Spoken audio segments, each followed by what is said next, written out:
আলাইকুম ওয়া রাহমাতুল্লাহি ওয়া বারাকাতুহু। তো আজ সারা দিন রোজা রাখার পরে মুখে কিন্তু কিছুই ভালো লাগে না খাইতে।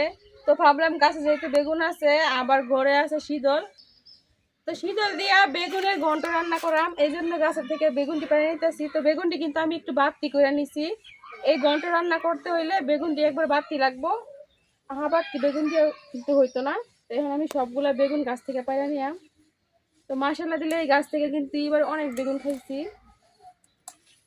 খুবই কম কিনা খাইছি বেগুন। এই দেখেন বেগুনগুলা কিন্তু বাড়তি হয়ে গেছে, উপরে কালারটা একেবারে চেঞ্জ হয়ে গেছে। এই যে নিচে আরো বেগুন আছে।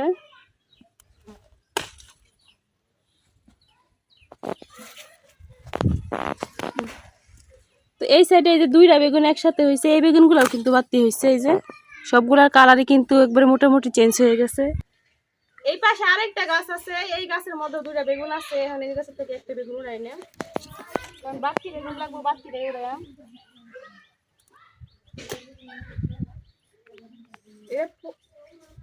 এই বেগুনটা আমার পুরোপুরি বাড়তি হয় নাই, অর্ধেক। দেখেন আমাদের পিছনে ক্ষেত গুলা কত সুন্দর দেখা যাইতেছে, একবারে সবুজে সবুজ। এই সময় কিন্তু ক্ষেত গুলা দেখতে অনেক ভালো লাগে।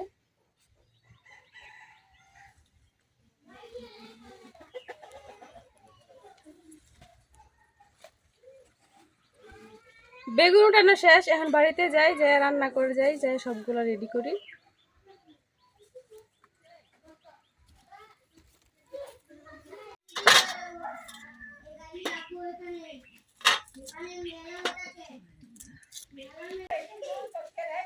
প্রথমে আমি পেঁয়াজ রসুন কাঁচামরিচ গুলা খুব ভালোভাবে কাটিয়ে নিতেছি, তারপরে বেগুনটা কাটতে ম্যাম।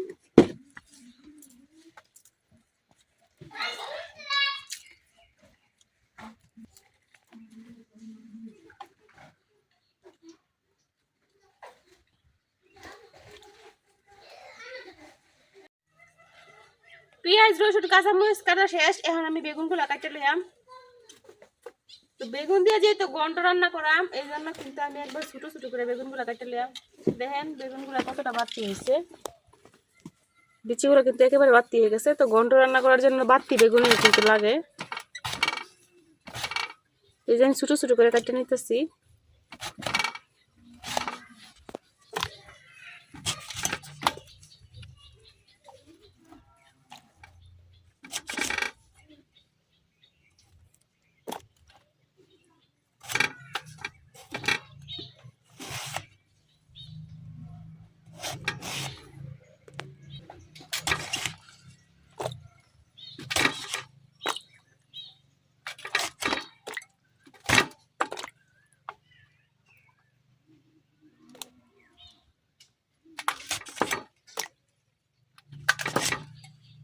এখন সবগুলা বেগুন আমি এভাবে কাটতে লইলাম। সবগুলা বেগুন কাটা শেষ, এখন বেগুনগুলো আমি পরিষ্কার করে ধুয়ে নিলাম। তো এই জায়গায় আমি 4টা চেপা শুটকি নিছি, এই যে 4টা শীতল নিছি। তো শীতল করে একটু পানিতে ভিজায় রাখছিলাম, এখন পরিষ্কার করে ধুয়ে নিলাম। শীতলগুলো আমি পরিষ্কার করে ধুয়ে নিচ্ছি। তো এই জায়গায় 4টা শীতলই খুব ভালোভাবে পরিষ্কার করে নিচ্ছি, আর কিছু কাঁচামরিচ আর বেগুনগুলো পরিষ্কার করে ধুয়ে পানির মধ্যে রেখে দিচ্ছি, কারণ উপরে রাখলে আবার কালো হয়ে যাবে, ওই জন্য পানির মধ্যে ভিজিয়ে রাখছি।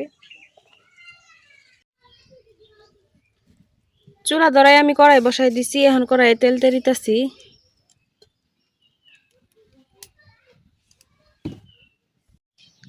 তেল গরম হয়ে গেছে, এখন আমি তেলের মধ্যে দিয়ে নিতেছি কাইটা রাখা পেঁয়াজ রসুন।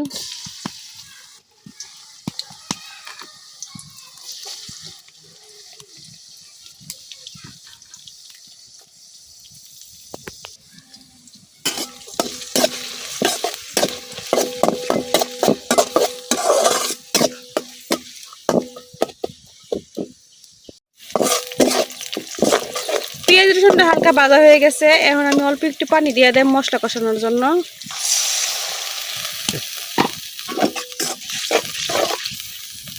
পানি দেওয়া হয়ে গেছে, এখন দিয়ে দেম কাটিয়ে রাখা কাঁচামরিচ।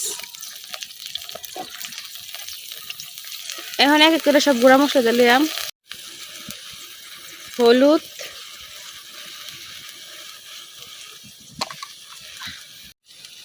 মরিচ, তো মরিচটা একটু বেশি দিলাম, কারণ আজকে বেগুনের ঘন্টটা একটু জাল জাল করে রান্না করাম, এই জন্য মরিচটা বেশি দিছি, কাঁচামরিচও দিছি। আর দিতেছি ধনিয়ার গুঁড়া, স্বাদ মতো লবণ,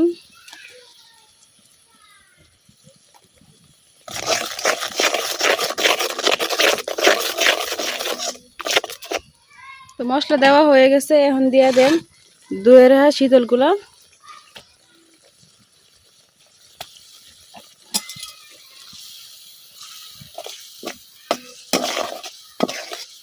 মশলা আর শীতল খুব ভালোভাবে কষায় নেন।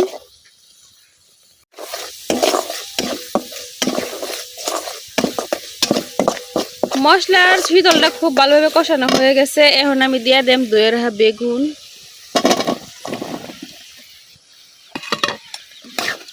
এখন বেগুনের সাথে খুব ভালোভাবে মশলাটা মিশাই নেন। বেগুনের সাথে মশলাটা আমি খুব ভালোভাবে মিশাই নিছি। এখন ডাইকা কিছুক্ষণ রান্না করে নেন।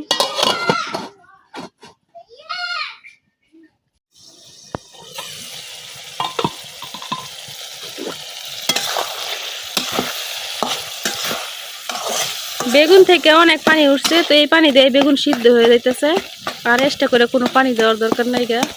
তো এখন আমি এই খুন্তি দিয়া বেগুনগুলো আস্তে আস্তে ভাঙ্গা দিয়া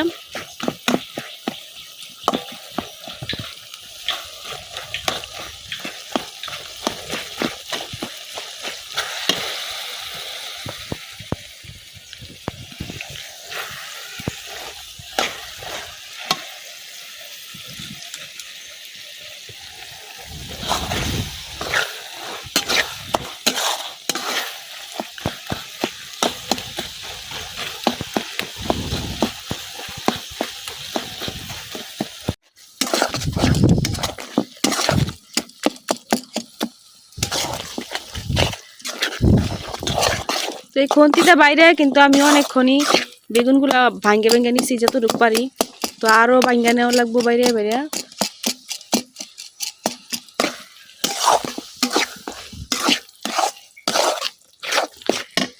বেগুনটা আমি খুব ভালোভাবে ভাঙ্গা নিছি, এখন আর কোনো আস্তা বেগুন নাই।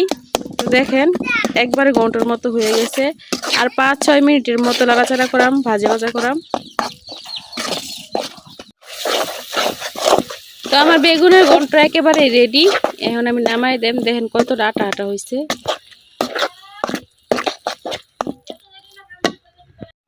এই যে তৈরি হয়ে গেছে গা আমার শীতল দিয়ে বেগুনের ঘন্ট। তো নিজের গাছের বেগুন দিয়া তৈরি করে নিলাম ঘন্ট। তো আমার কাছে কিন্তু এই ঘন্টটা খাইতে অনেক ভালো লাগে। এই ঘন্ট হইলে আমার কাছে মাছ মাংস হার বানে, তো ওগুলো আর কিছুই লাগে না, এই ঘন্ট দিয়েই আমি খাইতে পারি। তো দেখেন কালারটা কত সুন্দর হয়েছে, আর শীতলের যে সুন্দর একটা গ্রান বার হয়েছে। তো আজকে আমি আর ইফতারি করতাম না, এগুলা দিয়েই ভাত খেয়ে নেম। তো শীতল দিয়া বেগুনের ঘন্টটা কেমন হয়েছে অবশ্যই কমেন্টে জানাইবেন। আজকের ভিডিও এই পর্যন্তই। সবাই ভালো থাকবেন, সুস্থ থাকবেন। আল্লাহ হাফেজ।